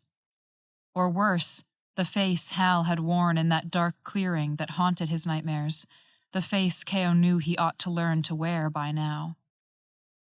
There were precious few traces of the brother he'd been, the friend, the son. When he first turned, spending those days in the dark of a thundering train car as Hal snuck out to fetch blood, he would trace his fingers over the scars on his skin. Somehow, even in death, they would not fade. Things he once thought ugly reminders of foolishness turned to medals commending mortality, fading traceries of scrapes and burns like gilding on his cold, dead flesh. He had a scar on his knee from when he had fallen strangely on a hearthstone when Ro had pushed him. A burn crested his ankle from when he dropped an iron pot of porridge one morning. He had a birthmark on his left thigh in the shape of an ink stain. His mother said his father had the same one. It hit him then, Howren and Ro looking at him like he was a stranger, that maybe he was a stranger. If he counted himself in his flesh, then he could no longer count himself at all. The memory of Ro's push was gone. The clumsy burn on his ankle was gone. He would never see his ink stain again. When he looked down, all he saw was hammered brass to match what was left of his body. He would never see his mother's black eyes staring back at him in a mirror. He would never see Haldreus again. One day, he told himself, maybe. But it was a fragile hope. It was the kind of hope that bled onto frozen gravel in a night-darkened train yard. And yet, he'd thought he would never see Ro and Howren again, either. He tried to cry for them in that train car when Hal finally let himself sleep. The tears never came, and Infernal had shook its head at him and called him weak until he gave up trying. Ro left soon after untying him as the sun crept towards the horizon behind a wetting veil of winter clouds. She brought her revolver with her, concealed under a dark peacoat over billowing pants and black boots, and tucked her hair beneath a cap. "I'll take you into the yard," she said by means of farewell. "Thank you," he said hoarsely. Ro didn't meet his eye, glancing briefly at Howren before turning to go. "Ro," he said, gathering his courage. Ro paused. "What?" "I am still your brother," he rasped. He held his breath and scoured her face for some sign of understanding. "I'm sorry I didn't come back sooner.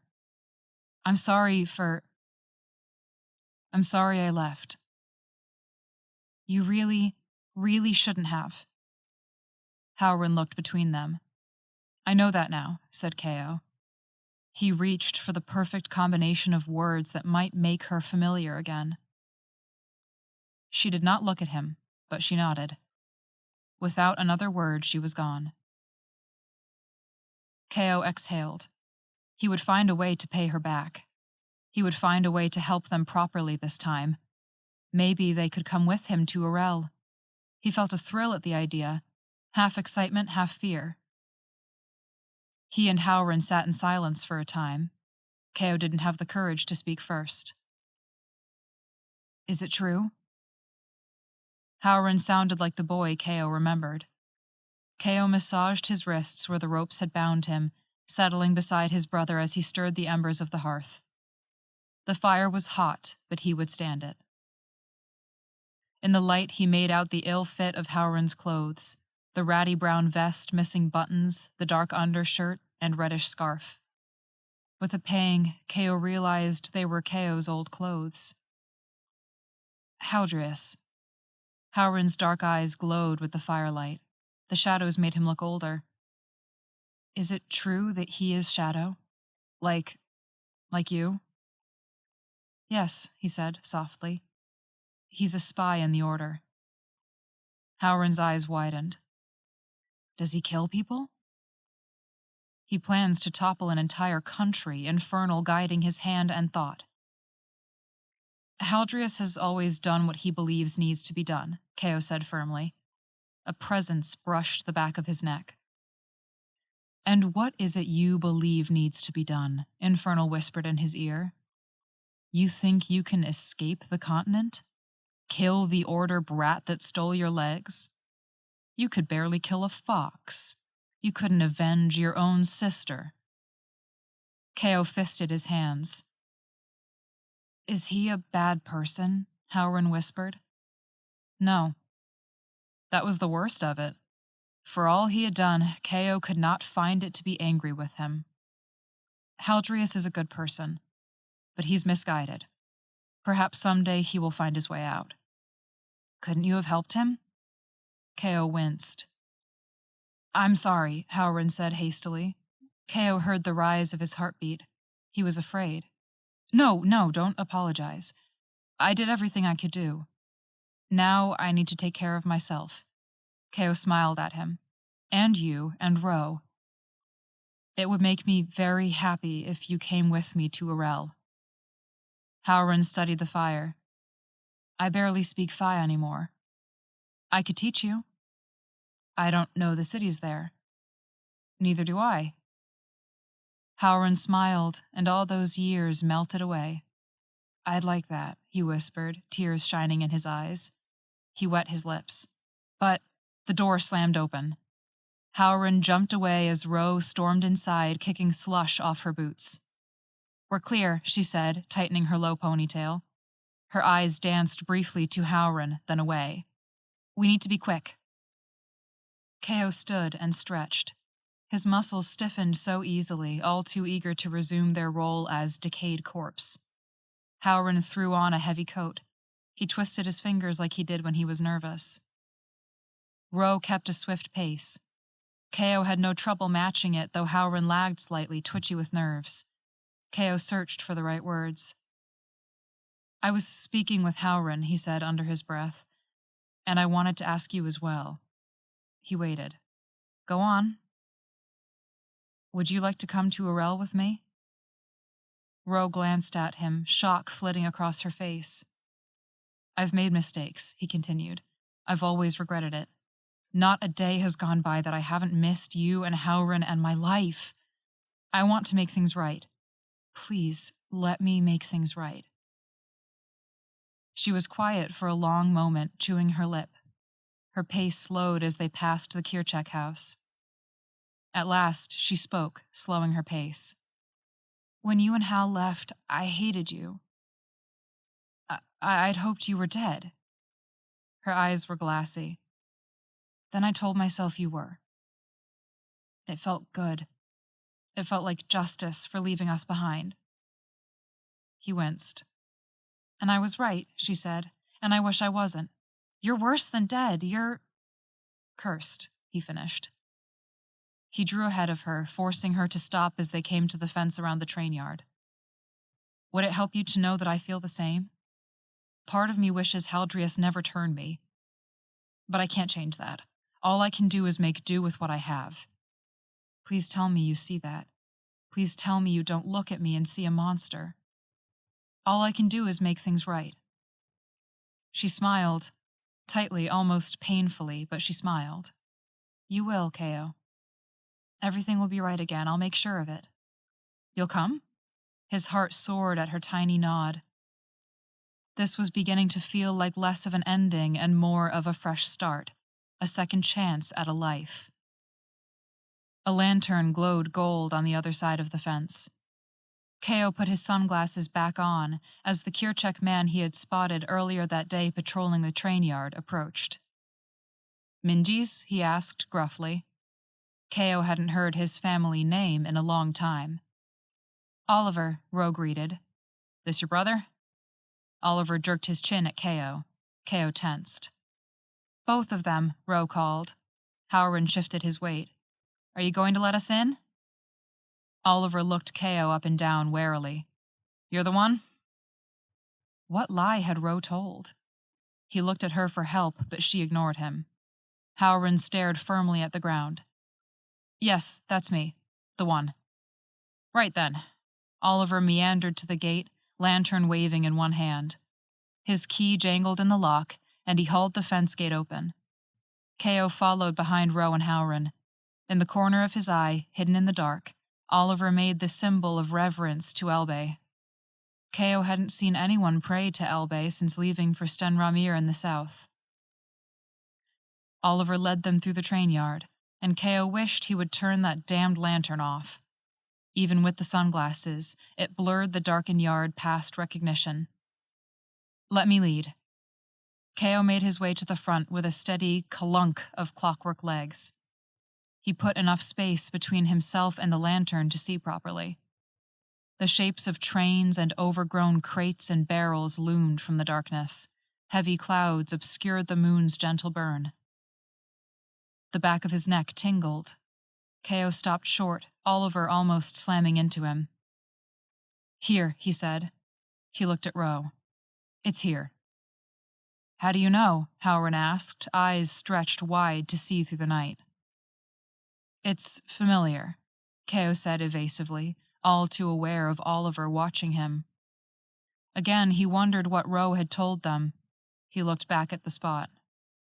It was here his blood had soaked the earth.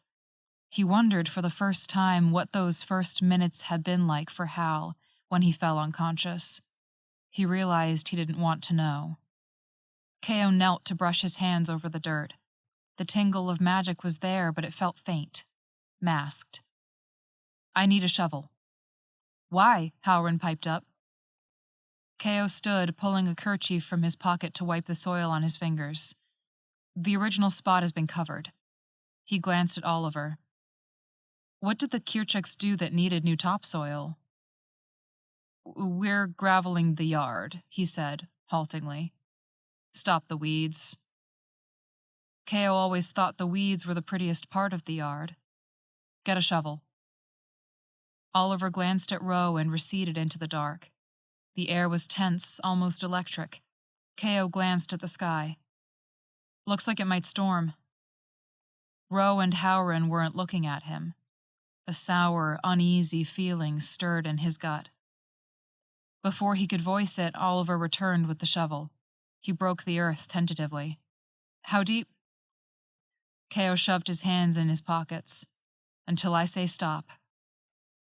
He tried to catch Ro and Howren's eye as the rhythmic scrape of Oliver's shovel filled the silence. "We'll be gone soon," he said to them softly, and watched their expressions. Howren nodded. "South, right?" "Urel." Ro cleared her throat. It'll be good." Without looking, Keo held up one hand. "Stop." Oliver stopped shoveling. Keo stepped around him. The hole was shallow and broad. It looked disturbingly like the beginnings of a grave, albeit for someone rather small. Keo held his hand over the soil at the bottom. It looked no different from the earth around it, but it radiated warmth. His instincts told him to flinch back, the memories of sunburns on his skin beside the train tracks, but this was familiar. His heart twisted as he realized why. It was what the sun used to feel like when he was mortal. A crack split the stillness. He registered the smell of gunpowder first, heard the bullet fire. He felt it next. The momentum and shock knocked him off balance. He toppled forwards, falling partway into the dirt. He pressed a hand to his heart. Thick black blood seeped onto his white shirt. Ro stood over him, gun smoke curling into the air. "Ro!" She fired again. His body jolted. The metal burned as it burrowed into his flesh. "Oliver," she said, her voice shook. "The shovel." Keo stared in shock as Oliver appeared, shovel in hand. "Ro!" Oliver shoveled dirt into the shallow grave. Keo coughed and spat out what he could. He could feel every part of his throat the cold earth traveled down.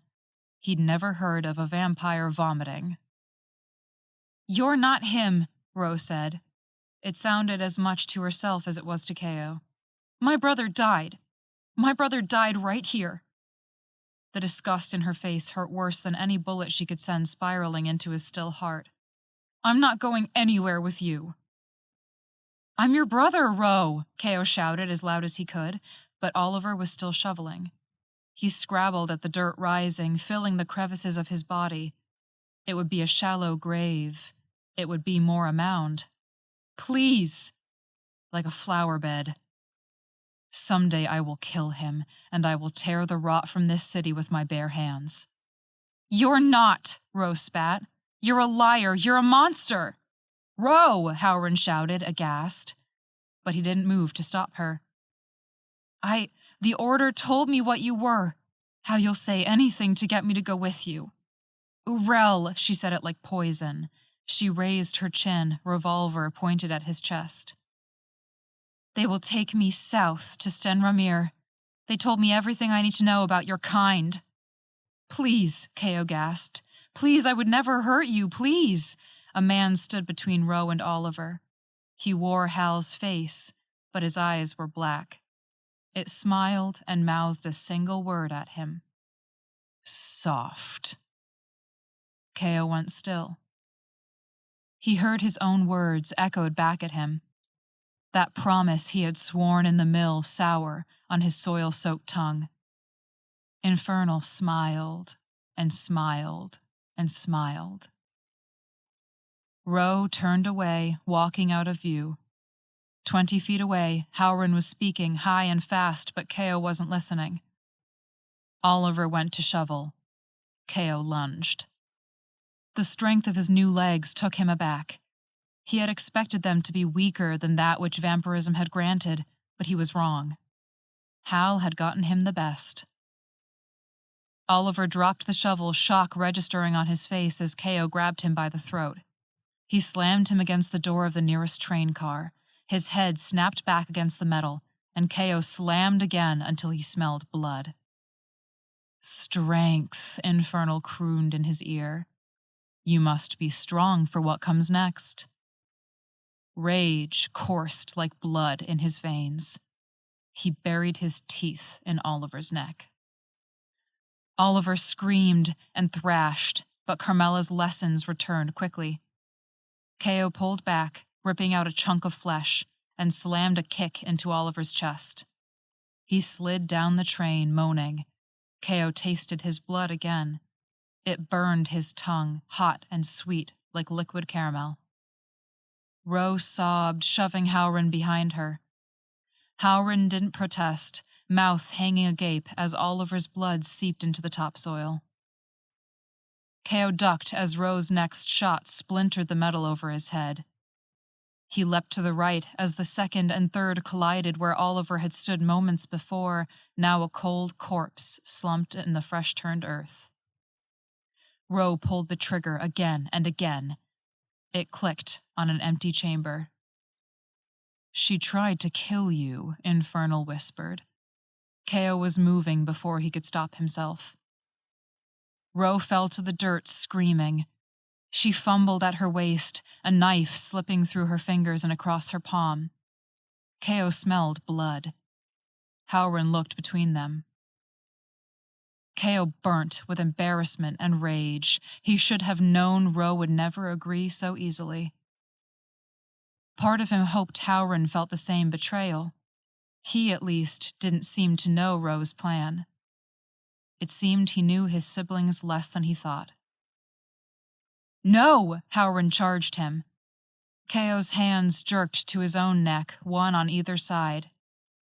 He means to have me snap my own neck. The memory of that order brat's divination in his limbs filled him with more fury, but not enough. He stopped, knees bending with a metallic screech as he narrowed all his focus on his hands.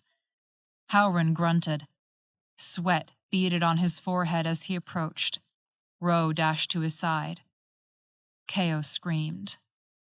They want to kill you, Infernal snarled. They lied to you.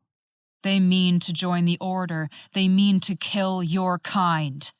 They know what Haldreus is, that he spies for us. They will kill you, and then they will kill him. Keo's fingers pulled at his jaw, raking fleshy, nailless fingers over his face. Howren's eyes narrowed. End it! Roe looked between them. End it! Kill him, said Infernal. Rise. He cannot control metal. Rise and kill them. His legs. Howren couldn't control his legs. For the first time, he was grateful for what the order had done to him. He staggered to his feet. Howren flinched back, his concentration faltering momentarily. Ro dived for her dagger, holding it at arm's length. Her blood dripped to the earth of the train yard. They don't love you anymore. Infernal was behind him now. They want you dead. They see you as nothing more than a monster, sweet Ko. Spots danced across Ko's vision from the strain of resisting Howren. In the spaces between, he glimpsed their faces, pale, moon-washed, dark-eyed, and terrified. They were afraid of him. Oliver's blood coated his tongue. He couldn't make himself move toward them. His legs refused. I love you, Ro whispered in Howren's ear. She meant it just for him. Ko listened anyway. No matter what. Ko stumbled backwards. He slipped, falling again into the grave and breaking Howren's line of sight. He twisted around, clawing the dirt Oliver had filled in as he grabbed handfuls of warm grave dirt. He stuffed it in his pockets, as much as he could fit. What are you doing? Infernal wasn't smiling now. It glared at him with Hal's face. They tried to bury you alive. Ko reached for the edge of the grave, fumbling through the earth until he could pull himself free. His muscles seized as Howren attempted to gain control again, but it was feeble, confused. Ko gasped for breath. He had never wished for the ability to cry more than now, as Ro and Howren stared him down, steely-faced and yet afraid, so afraid. They were looking at a stranger wearing a corpse's face. I told myself you were dead, Ro had said. To them, Ko had died years ago. Hadn't he thought the same himself? Don't do this, Infernal hissed, reading his thoughts. Don't! Ko cinched the connection between himself and the Infernal. He let out a shuddering breath. Maybe it was weakness that forced him to back away. But if it was weakness that kept them alive, he would be weak. Howren and Ro panted, staring him down somewhere between confusion and horror and determination. Ko smiled sadly. He wished he could think of a parting word, some brotherly advice. He wished he didn't have to leave at all. He said nothing. He turned, and he ran, and he didn't look back. A chill breeze swept the plains as Ko walked. The whisper of the grass muffled the steady, arrhythmic clunk of his legs.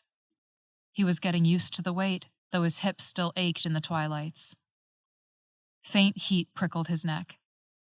To his left, the sun trickled over the horizon. Ko paused to watch it bleed across the grass and rolling hills. The grave dirt might offer him an extra moment beneath the direct sunlight, but it would not save him from burning. Some ways behind him lay a shady copse of trees. He needed to reach it before the light reached him, lay in the cool earth and sip from the skin of blood he'd drawn from a traveler yesterday. Ko left him with a bandage soaked in alcohol on his forearm, the wound stuffed with crushed yarrow. He had gone on south, alone but for a fragile melancholy, never so doubtless in each clunking step. Infernal did not try to visit. The grass looked so different beneath the light. It smelled the same, dry from late summer heat. But its color had changed, no longer a dead brown but shifting shades of gold. Insects buzzed and crawled in its hidden depths, 10, 20, 30 feet away. The sun's fingers crept ever closer and left the world gilded. It softened the harsh whisper of dead grass with the lively legs of beetles, the cold white of distant stars with the soft cream of clouds, the stillness of a night holding its breath with the drowsy, gentle exhale of a man well slept. It was a blurry, brilliant world. Ko slid his sunglasses over his eyes as they narrowed against the dawn. He had tarried long enough. The end.